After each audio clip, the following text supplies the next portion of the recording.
The following program, The Russ Belville Show, is intended for responsible adults only.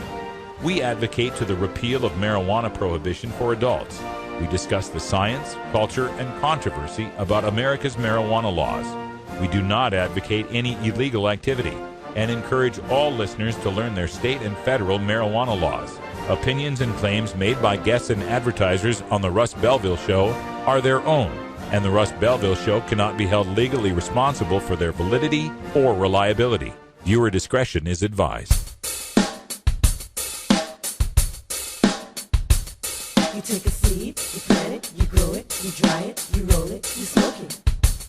You take a seed, you plant it, you grow it, you dry it, you roll it, you smoke it, and it goes down smooth. Hey! Spanning the continent to bring you the truth about cannabis and marijuana law reform.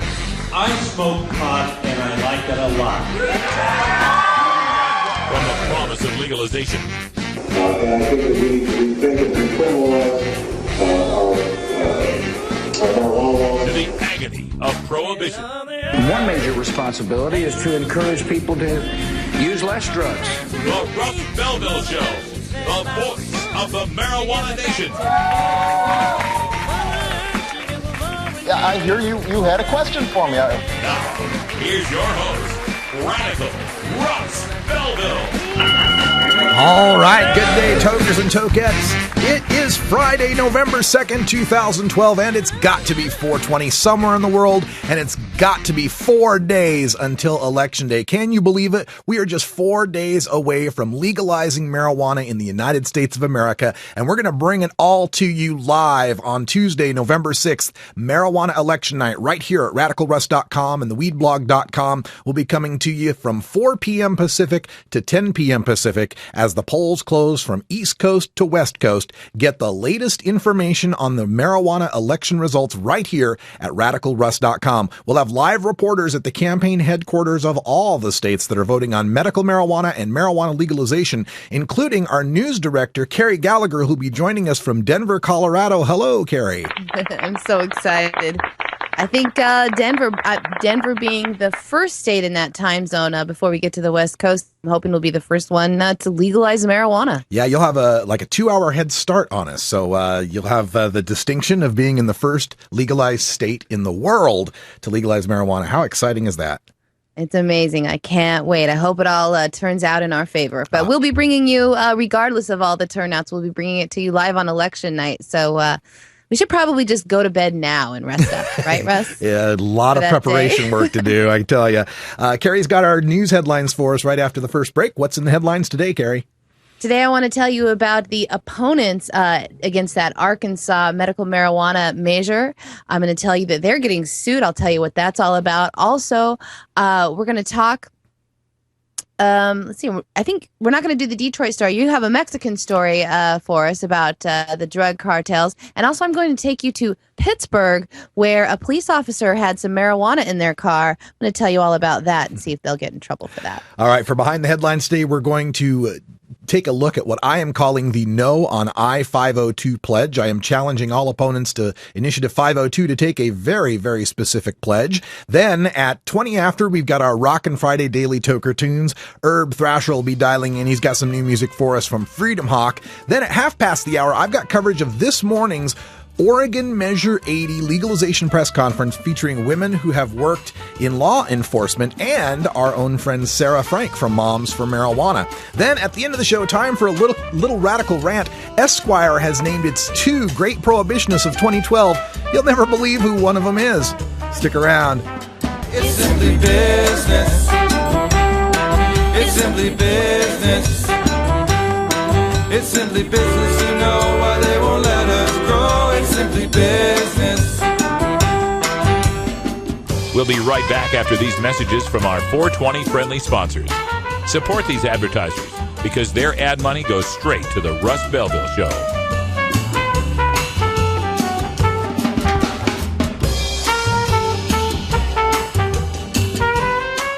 You're tuned into the Russ Belville Show, the voice of the marijuana nation. It's simply business. It's simply business. It's simply business, you know why they won't let us grow.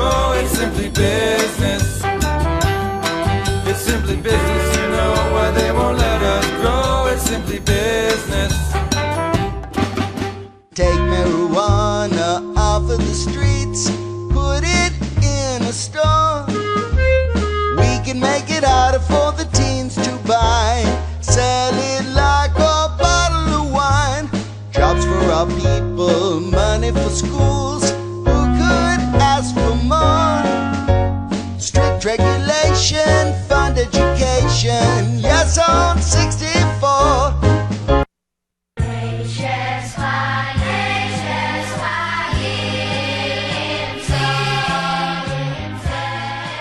The children! My God! Won't somebody think of the children?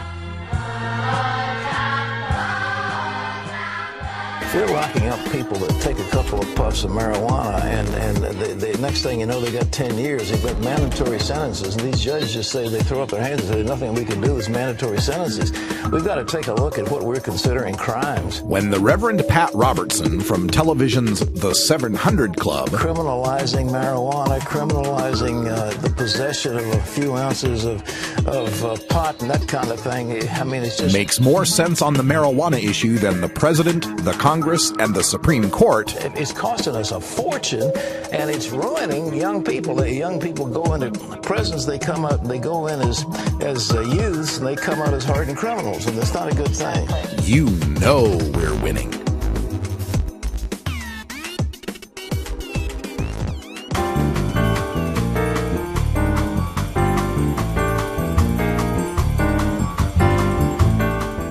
And now it's time for our 420 Headline News with our news editor, Carrie Gallagher.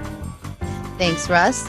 The opponents of a medical marijuana initiative on the ballot in Arkansas are being sued for defamation over their use of a product during a news conference. Two companies that manufacture marijuana vending machines have filed federal defamation lawsuits against the Arkansas Family Council. They are seeking a judge's order to force the AFC to stop using the image of their machines in their negative attack ads. Jerry Cox, the Arkansas Family Council director, is also named in that suit. Cox has led the opposition to Issue 5, the citizen initiative that, if passed, would allow some people to with qualifying medical conditions to be allowed to grow a small number of plants or purchase medical marijuana at a regulated dispensary. Jerry Cox held up a cardboard cutout of a MedBox marijuana vending machine where he had pasted a large green marijuana leaf onto during a press conference. This was on Tuesday, saying that this shows what is in store for Arkansas and that people would be able to get marijuana whether they had a medical condition or not, charging that the machines could easily be set up at convenience stores. Medical Dispensing Systems Incorporated is seeking compensatory and punitive damages. Now, one of those motions was denied, but the judge has agreed to schedule a hearing on the other count of defamation. The company also wants a temporary restraining order blocking Cox or the group from using that image and claiming the machine is linked to illicit drug use. The company says they will pursue this case regardless of the outcome of Tuesday's election.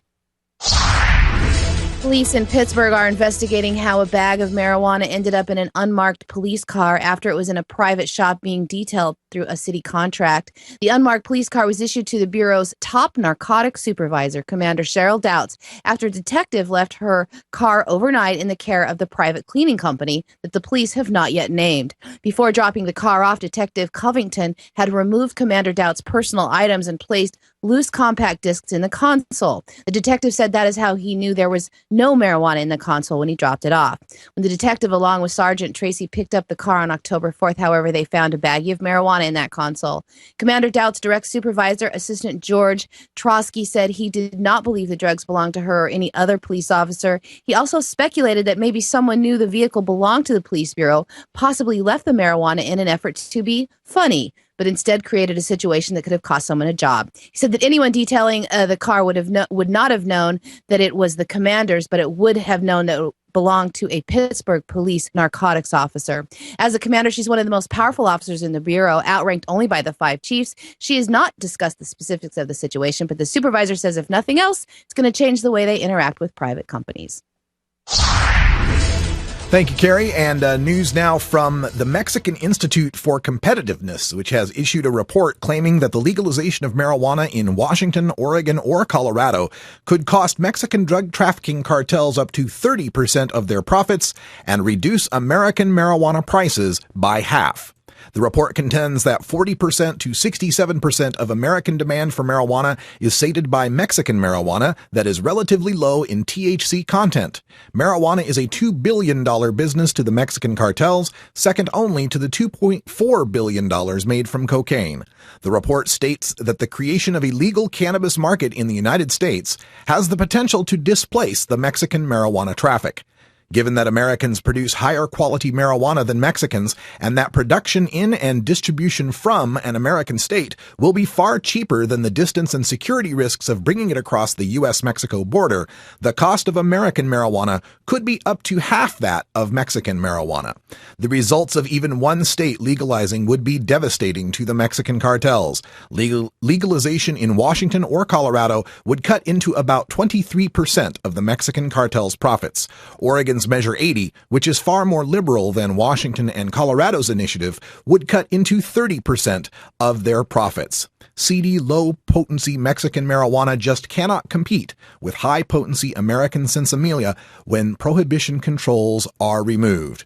If Washington state were to legalize marijuana, the price of marijuana would drop from 25% to 75% everywhere in the United States except the Mexican border states. Legalization in Washington, Colorado, or Oregon would cost the Mexican drug cartels 22%, 23.5%, or 30% of their profits, respectively. And that is your 420 headline news for today, Friday, November 2nd, 2012. When we return, we will go behind the headlines to take a look at the opposition to Washington State's Initiative 502 for legalization and ask those opponents to take a very special pledge. This is the Russ Belville Show. We'll be right back.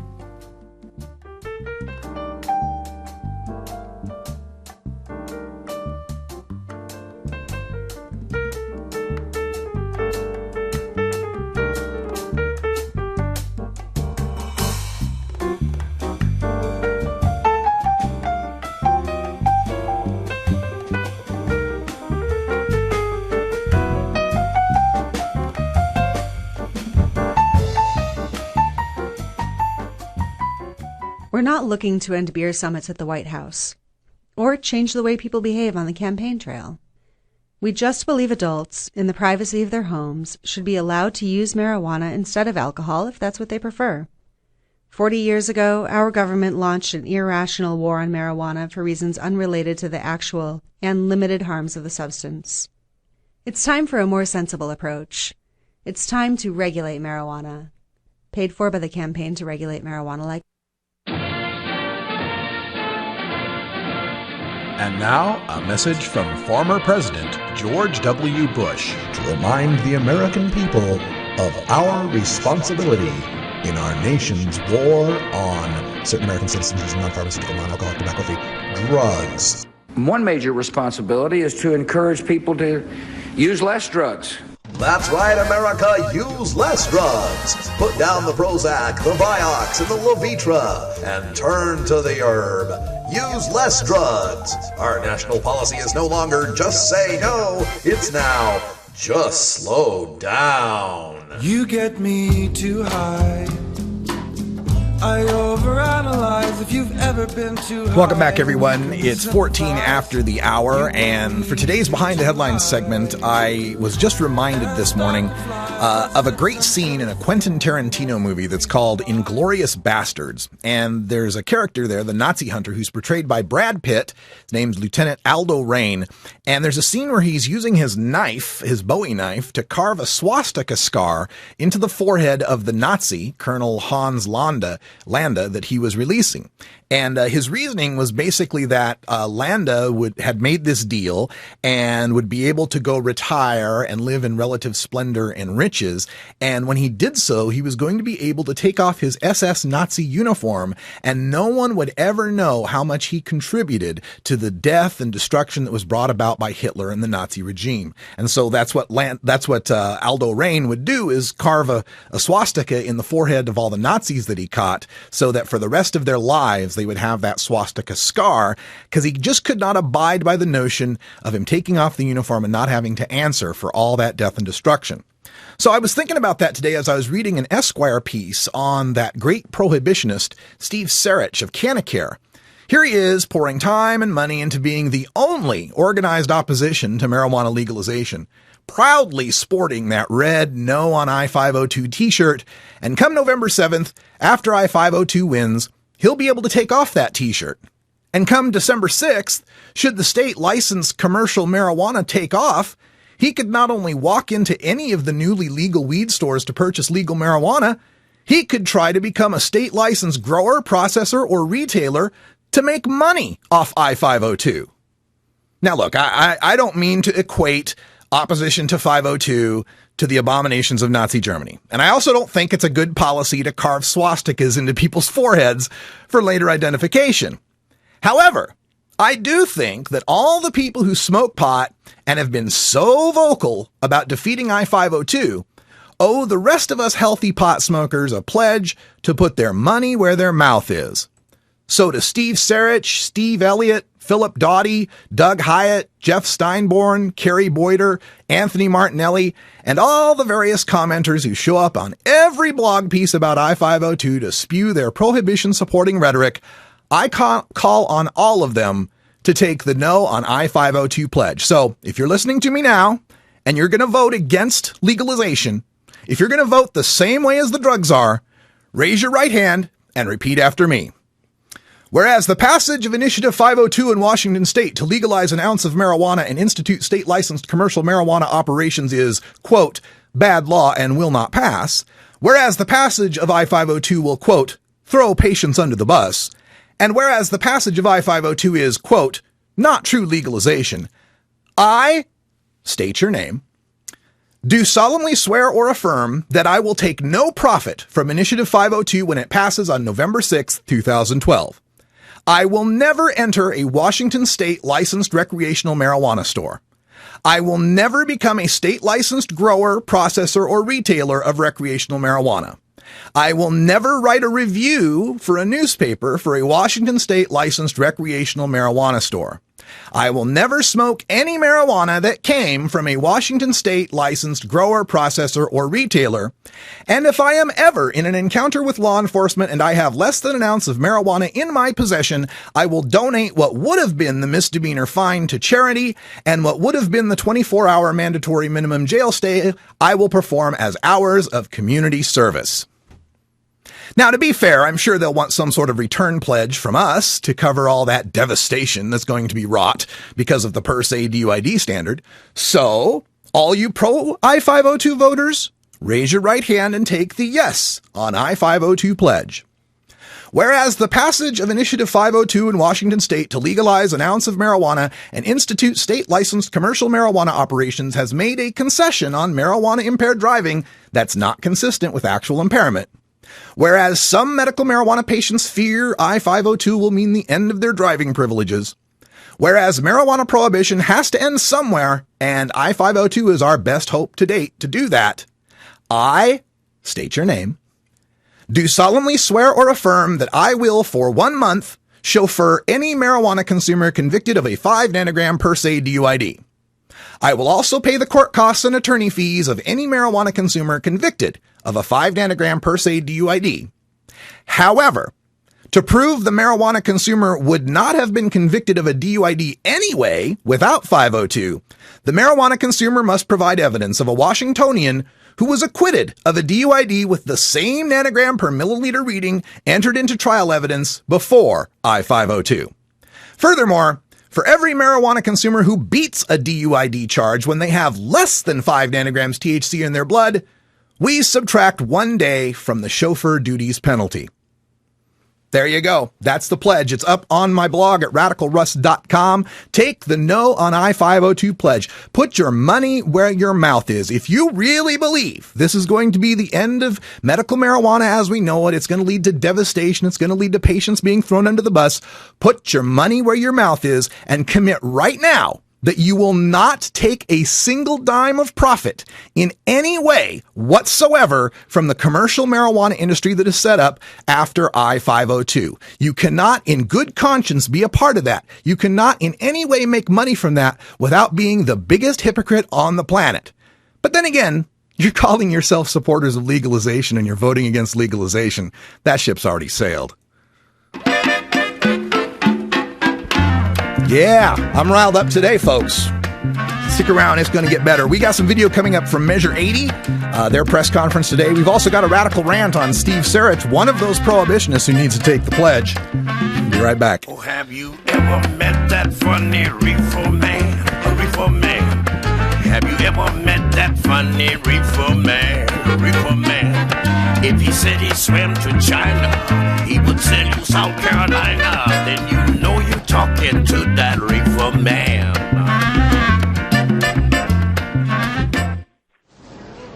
I don't like it personally, but it's time for a conversation about legalizing marijuana. It's a multi-million-dollar industry in Washington state and we get no benefit. What if we regulate it? Have background checks for retailers, stiff penalties for selling to minors. We could tax it to fund schools and health care. Free up police to go after violent crime instead. And we would control the money, not the gangs. Let's talk about a new approach, legalizing and regulating marijuana. Jive, marry, grifo, grass, hay. Technically, it's cannabis sativa, the common name, marijuana. She has found a crutch to see her through her difficulties instead of facing up to them and coping with them. And in time, she may be ready to try something different, something better.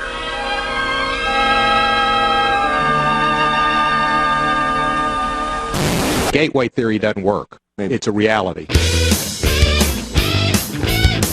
Everyone knows music and marijuana go together, so let's wind up our 20 after break with the Russ Belville Show's Daily Toker Tunes, the best in pod-safe 420 music from around the web. Today is Rockin' Friday, featuring rock, metal, and the hard edge of alternative country. You can get downloads and more information about all our Daily Toker Tunes by visiting music.radicalruss.com. Now, sit back and enjoy your Daily Toker Tunes. All right, time for our Daily Toker Tunes and our good friend Herb Thrasher, who's been called out by Shaq. I understand Shaq's on your case, man. Dude, Shaq is going down tomorrow, dude. I've already been talking to him, and we've got whoever wins is going to buy each other dinner. Oh, really? Yeah. That's great, man. LSU Bama this weekend in the college football slate. So, yeah, lots of good games coming up this weekend. Yeah, there's a big-time weekend in the college football world, and we'll talk about that some tonight in Hour 2 on Herb Thrasher Flower Hour. In Hour 1, we've got a great guest, man.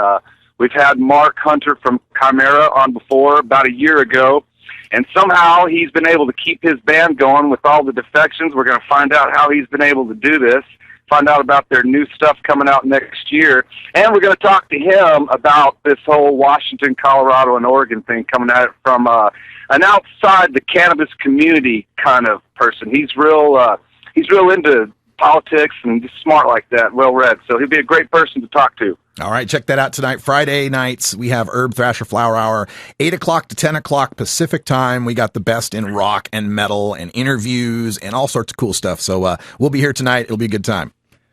Excited, man. Excited to see you. And today on Rockin' Friday, it seems like a good thing. November 3rd in Boston, any of you guys on the East Coast there, one of the record labels that we really love to support and supports us, that's Small Stone Records.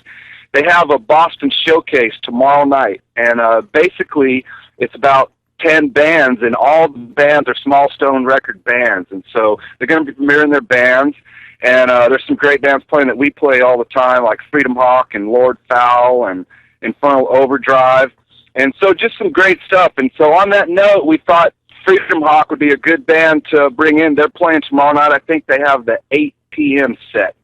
And this song is Bandito, and these guys are from Virginia, and just heavy riffs, man. A lot of rolling grooves and a lot of great guitar melodies, and they really play the stuff that some can say this has a southern rock kind of feel as well. And as we said, they're on Small Stone Records, also Meteor City Records, and you can find these guys on Facebook. They have a great Facebook page, and they're pretty active. They're constantly posting videos and talking with fans and stuff, and they also have a website. and 4 dudes, man. And so check them out. Check us out tonight on Herb Thrasher Flower Hour, Oregon. Make sure you guys get your ballots in. No more mail-in. And Radical Russ, I'm glad you're on this 3 o'clock time again. Yeah, it's a good time to be rocking here in the late afternoon. I hope it works out good for everyone. Ready for it? All right. Let's turn it up. Turn it up. Rocking out. Rock on, guys. Freedom Hawk with Bandito.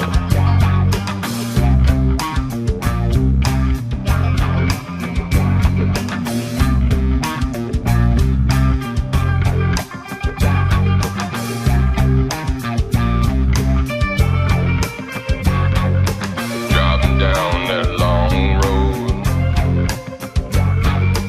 all the way into Mexico. I feel the sweat running down my back.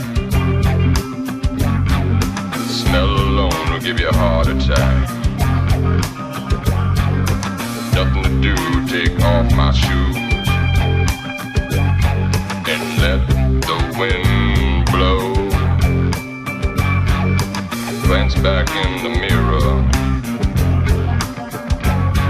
I see the smoke begin to rise.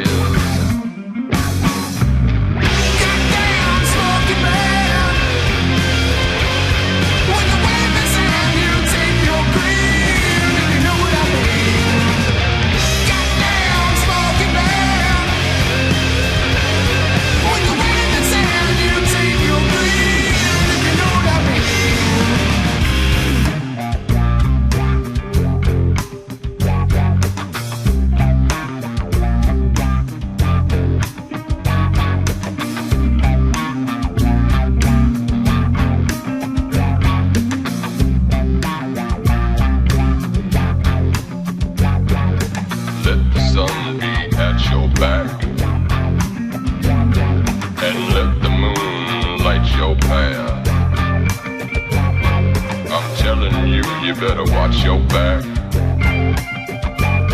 'cause the smoky man is on the attack. He gets his kicks by taking your fix. Can't say you ain't been told, smoky man's on patrol. Goddamn smoky man, with the wind in his hand, he'll take your breath, if you know what I mean. Goddamn smoky man, goddamn smoky man, goddamn smoky man, with the wind in his hand, he'll take your breath, if you know what I mean. Goddamn smoky man, goddamn smoky man.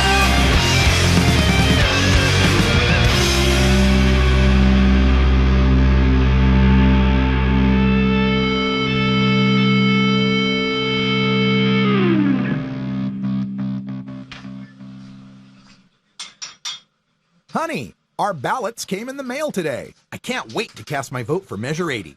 Measure 80? Is that the one to legalize marijuana? I don't know about that.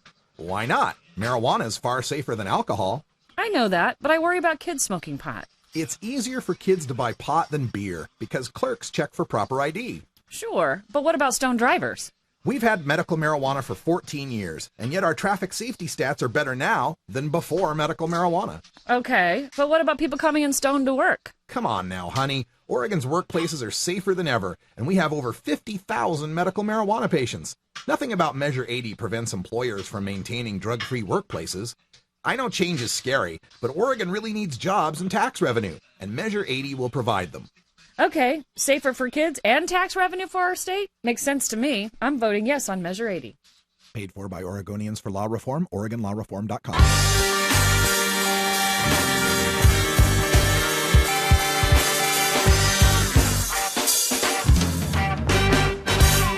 Activism begins with ACT. The Russ Belville Show features the stories of hardworking grassroots activists working for an end to prohibition in today's activist agenda. Welcome back, Half Past here, and this morning I was out at Lonsdale Square in Portland, Oregon, the downtown park that was made famous by the Occupy movement. The Occupy Portland went down there, and there was a press conference today for the Measure 80 campaign featuring women who, many of them were involved in law enforcement and law itself, and of course parenting. So we're going to play that video for you now. This is from this morning, the Measure 80 Women's Press Conference.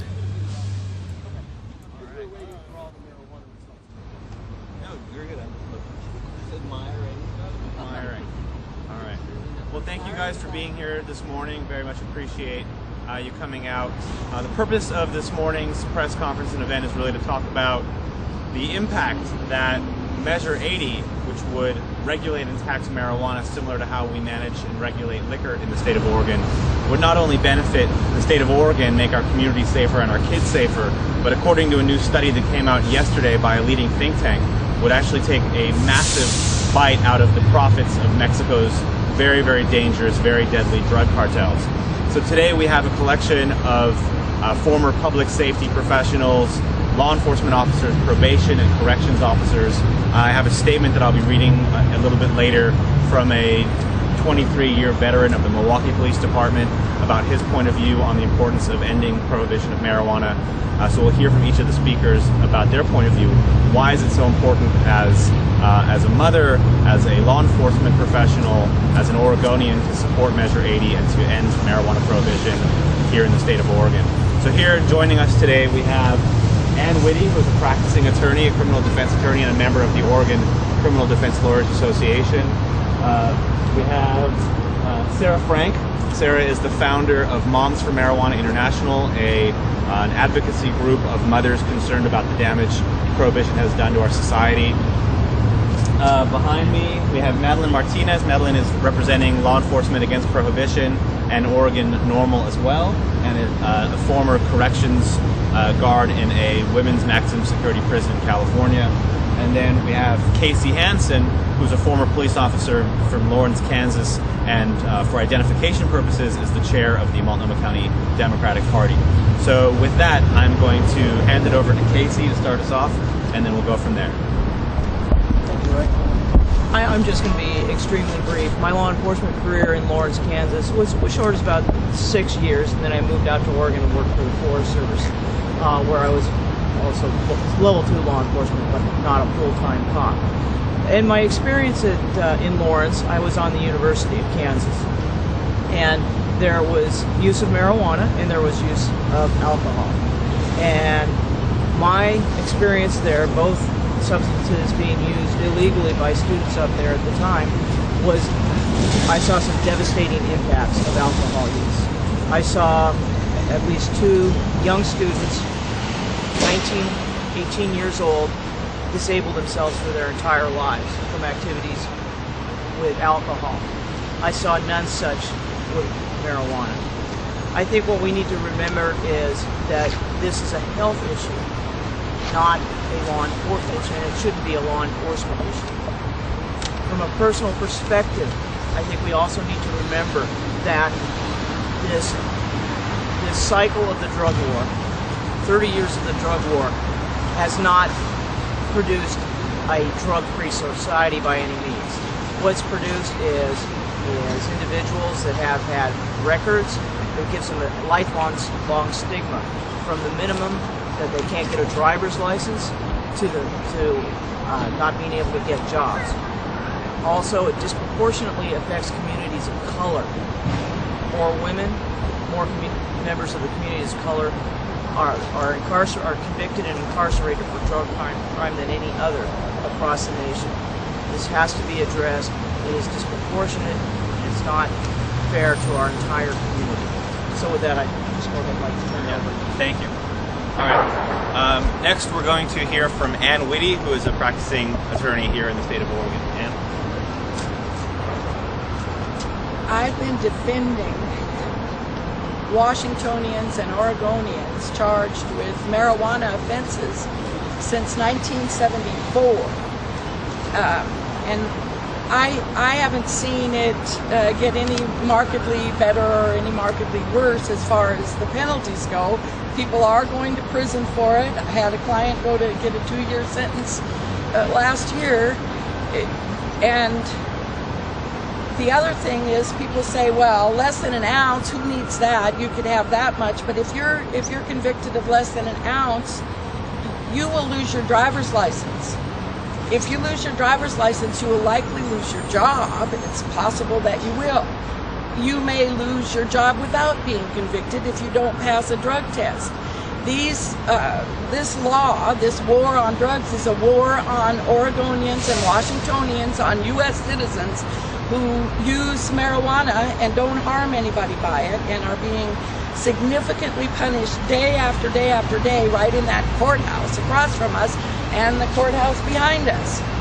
Years and years of prison over marijuana. We need to put an end to it. I urge you to put an end to prohibition finally. Thank you. Thank you, Ann. I'm going to read a statement from a police officer who is not able to be with us this morning. His name is Bruce Litchfield, and he was a member of the Milwaukee Police Department in Clackamas County for 23 years and a police officer in rural Oregon for 2 years prior to that. So this is his statement, not my words, but his.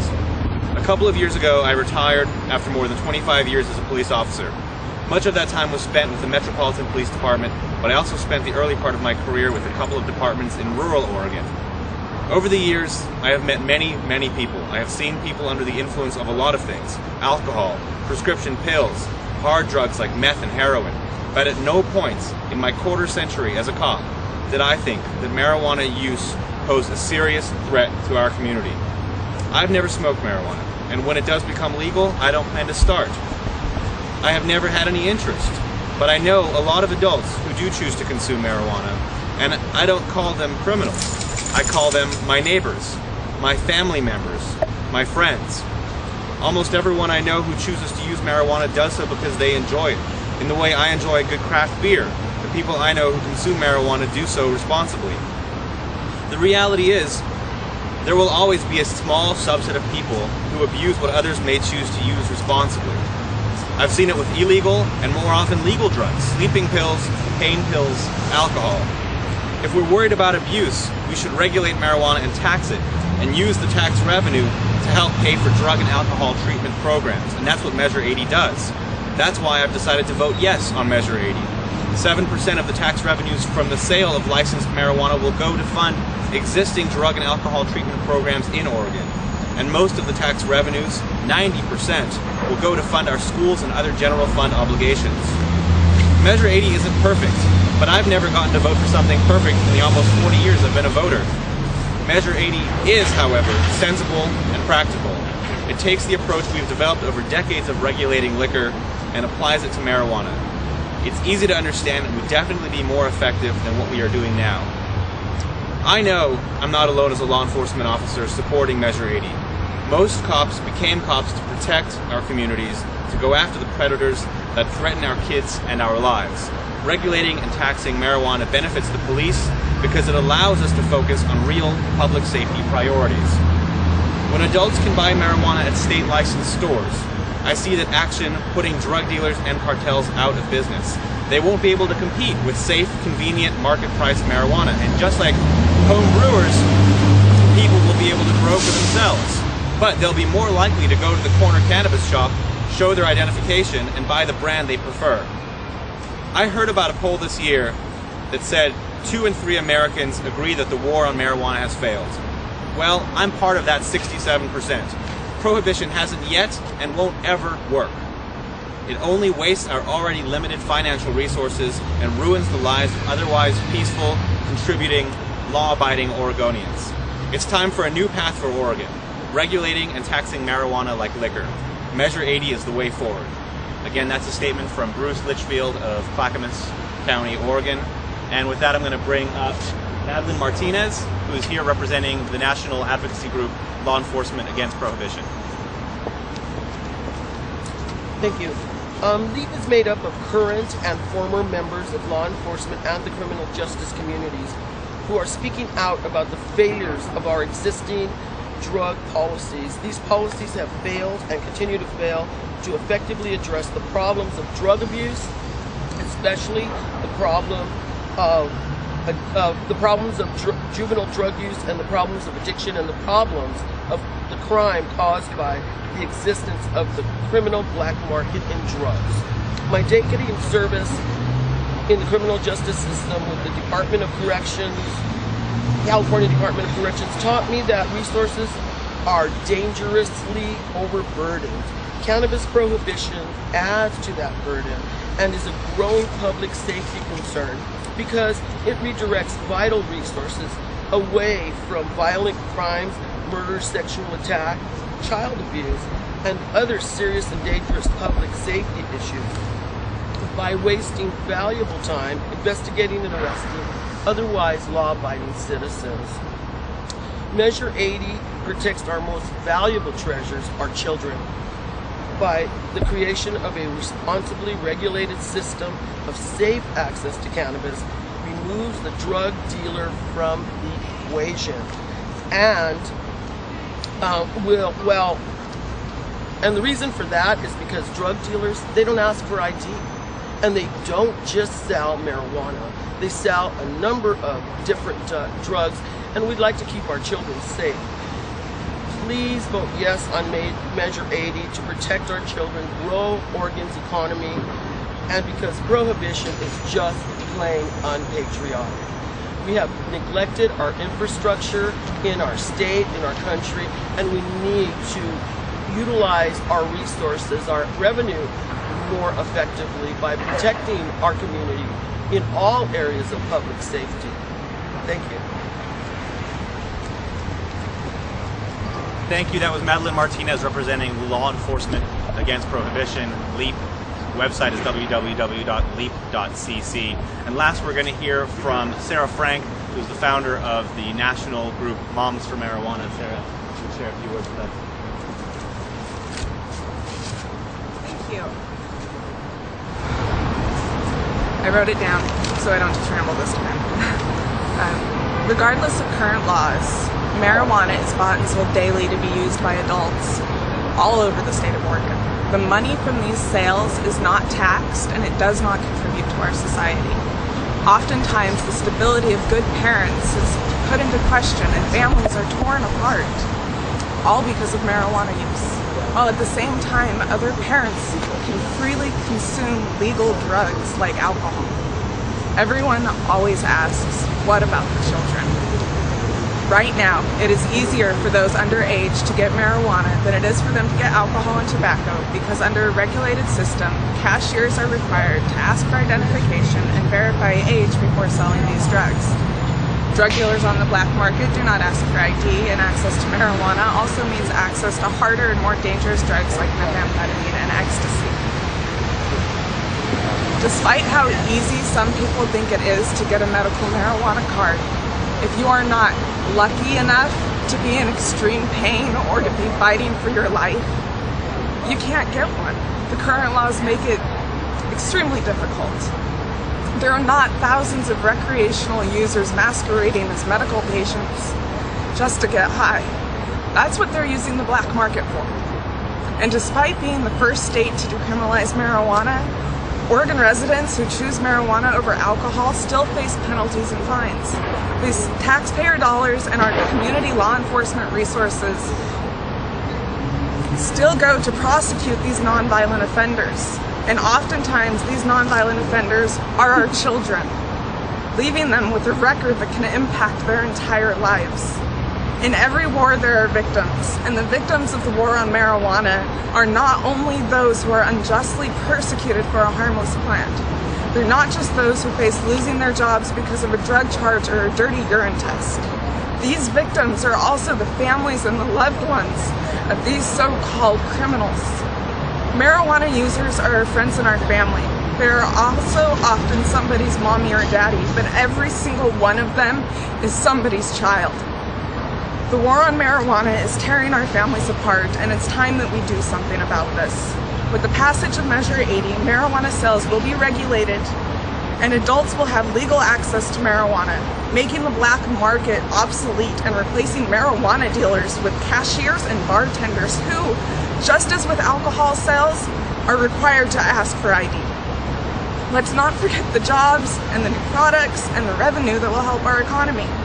By voting yes on Measure 80, we are voting that responsible users will no longer be committing a crime, that regulations be put into place to protect our children, and that our society finally can be able to benefit from the consumption of marijuana that, legalized or not, continues to happen and will continue to happen every day in this state. Thank you.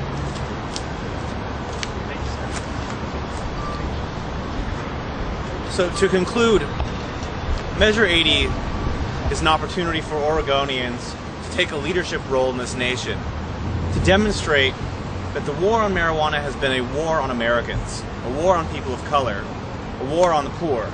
It has done nothing to accomplish the objectives it was supposed to accomplish. It has not made our society safer. It has not cut down on the demand. It has not cut down on the supply. It has made organized criminals much more wealthy and much more dangerous, and it has made Americans into criminals. Measure 80 is an opportunity to tax and regulate cannabis for adults 21 and over the same way we regulate liquor, because just like alcohol prohibition failed, marijuana prohibition has failed. And we can join our neighbor states like Washington and Colorado in the mountain region and make history by regulating, taxing, and licensing marijuana for adults, and finally taking a sledgehammer to the war on drugs, beginning the movement for sensible marijuana policy here in the United States, and at the same time funding critically needed services here in our own state of Oregon. The Mexican Institute for Competitiveness study that came out this week demonstrated that if any one state legalizes and regulates marijuana, it will cut up to 30% of the drug cartel's profits. 30% for one state to be able to legalize and regulate. This isn't just an opportunity for Oregon's economy and for Oregon's public safety. This is an opportunity for Oregon to contribute to national security. So I urge everybody, whether you are a cannabis user or not, whether you care for it or not, whether you have any interest in using marijuana or not, to vote yes on Measure 80 as a matter of public safety, as a matter of national security, as a matter of common sense, and as a matter of Oregon pride in setting the way for better national policy. With that, we're happy to take any questions. Yes? That's the conclusion of the press conference. Don't touch that dial. We'll be right back after a word from these 420 friendly sponsors. Wait a minute. This is internet radio. There are no dials here. We'll be right back after these messages with some radical rant.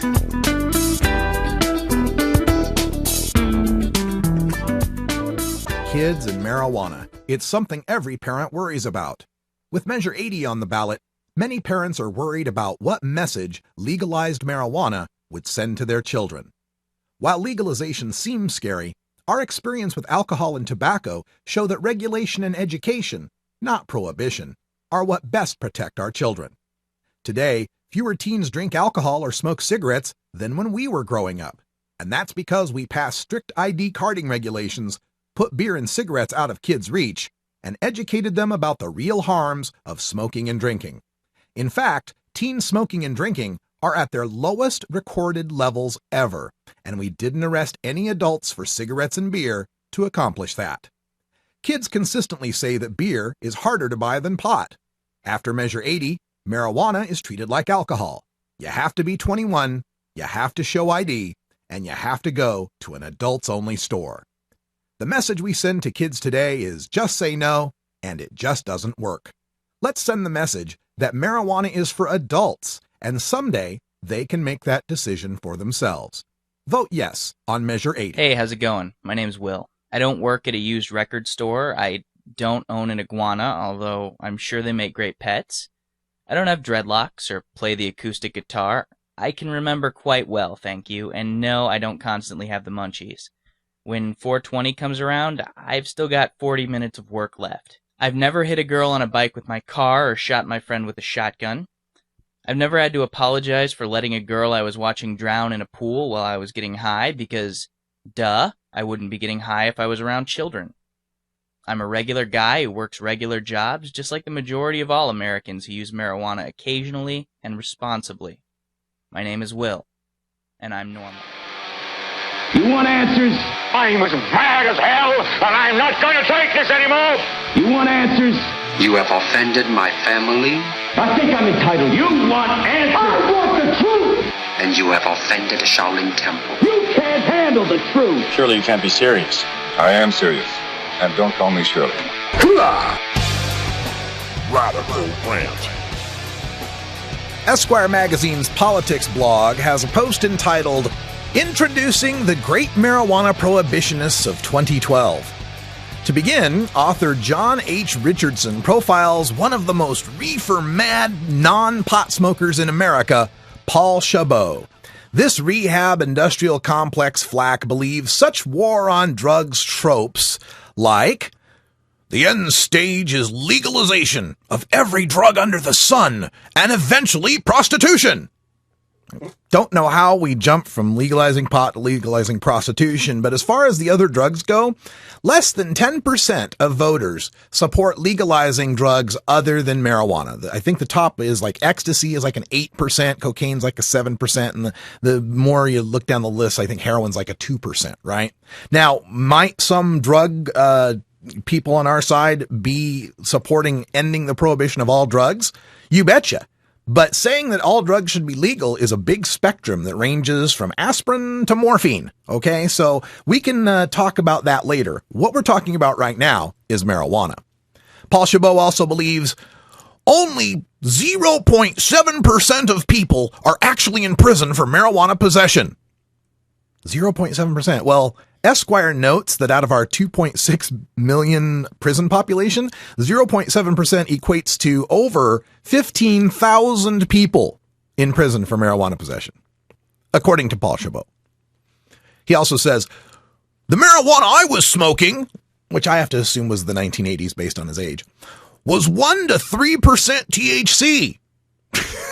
Yeah, then someone was ripping you off by selling you hemp. We have more children entering rehab for marijuana than any other drugs combined.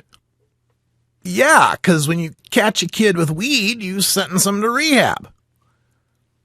Marijuana use has been linked to testicular cancer, schizophrenia, depression.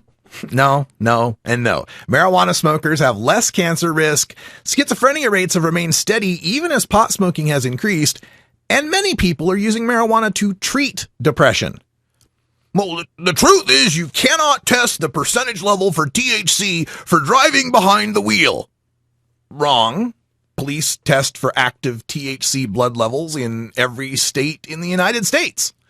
In fact, it's part of why people are complaining against 502 is because they are going to institute that. He goes on to say, ecstasy, cocaine, etc. A lot of these kids start off with smoking marijuana. Yeah, gateway theory. Yeah, and a lot of Hell's Angels started off on tricycles. 103 million people have tried pot, and there are only 350,000 current heroin users. It's not much of a gateway. And this is, of all the reefer madness, you know, you can understand these people sometimes being reefer mad, associating correlation with causation, but in some cases it's just complete historical ignorance. This is Paul Chabot saying, alcohol prohibition didn't outlaw all liquor, just the hard stuff. Now, Esquire notes that is false because President Roosevelt's first act following the 21st Amendment was legalization of 3-2 beer. So, completely historically wrong. Now, that's one of the great marijuana prohibitionists of 2012.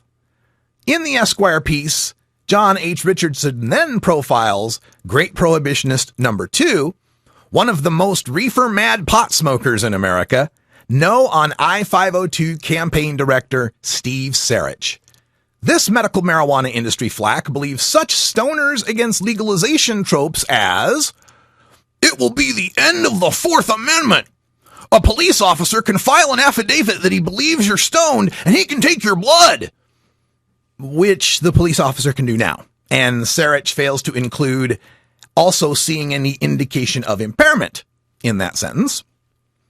THC stays in your blood system for 30 days.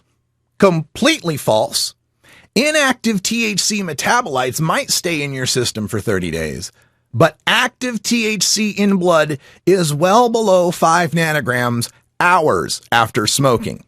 And one of the studies, points this out. Dr. Aaron Karchner studied 25 heavy marijuana users who smoked an average of 12 out of 14 days before the study, who consumed anywhere between a few blunts to an ounce of marijuana every day. Then she observed them for a week as they abstained from marijuana. One out of the 25 had a reading of 7 nanograms on the first day. Zero of the 25 had readings above 5 nanograms on day 2. No scientist has ever found greater than 5 nanograms THC in the bloodstream of someone who has abstained for a month. Steve Sarich is getting his facts from the department right out of his ass. He continues to say, they're estimating, Washington government, they're estimating that over 10,000 people will be arrested and charged with per se DUID in the state of Washington in the first year.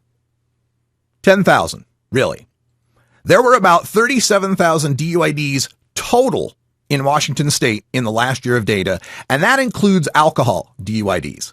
In fact, out of all of the states that instituted per se DUID statutes, Indiana, and there's 13 of them, by the way, 13 states with per se DUID statutes that are zero tolerance in most cases. Indiana saw the greatest increase in DUIDs after the passage of their law. It went from one year to the next, went up by 6,574. That's the worst I could find in the historical record, 6,574. In a state with a greater population, I think Indiana's got a greater population than Washington state. We will consult the Google, but I think that's a fair guess. About the same, 6.5 million. Okay, about the same population as Washington state. Went up 6,517 or 74 DUIs. But this is a state that, unlike Washington state, hates marijuana, completely hates it. I know you people in Eastern Washington, behind the Cascade curtain think, they hate marijuana in Eastern Washington. Try Indiana. 2 has zero tolerance for THC in blood. Not 5 nanograms, zero tolerance for THC in blood, Indiana has. 3 has zero tolerance for metabolites in urine. Unlike Washington, where that won't even be evidence anymore in Washington after 502, right? So this is Indiana going up 6,500 with hating marijuana, zero tolerance for blood, zero tolerance for metabolites in urine. And number 4 has roadside sobriety checkpoints, which is constitutionally illegal in the state of Washington. And then there's oftentimes an example cited by these people. They'll say, well, that's not a medical marijuana state. That's not medical marijuana. What about Nevada? In Nevada, they went up by 4,000. There's a 76% increase. It went up by 4,000. You know where they're getting that number from, folks? From data I compiled when I worked for Normal. I looked up all of the numbers of the FBI Uniform Crime Report for DUIDs in a state the year before a per se was passed and the year after a per se was passed. And indeed, those are the numbers. Before the per se went into effect in Nevada, it was 5,000 DUIDs. After it went into effect, it was 9,000 DUIDs. Indeed, that is an increase of 76%, except for one big problem with that data point. Only 3 law enforcement agencies reported their DUIs the year before in Nevada. 31 reported them the year after in Nevada. It's comparing apples and oranges. Another thing Sarich likes to say is, your tail light's out. I don't like the tint of your windows. You're driving while black. Cops will say, I smell pot. Yeah, they can do that now, man. There's more to cover in this, and I'll take it into hour 2. We'll extend the rant because it's so rant worthy. For those of you listening in Hour 1 podcast, thanks for joining us. Thanks also to the VIP members whose donations keep this podcast free for everyone to listen to, as well as our YouTube video archives. For Brian the Red and Cannabis Curie, I'm Radical Russ. Thanks for joining us. Until next time, take care of each other, tokers, and don't forget to vote.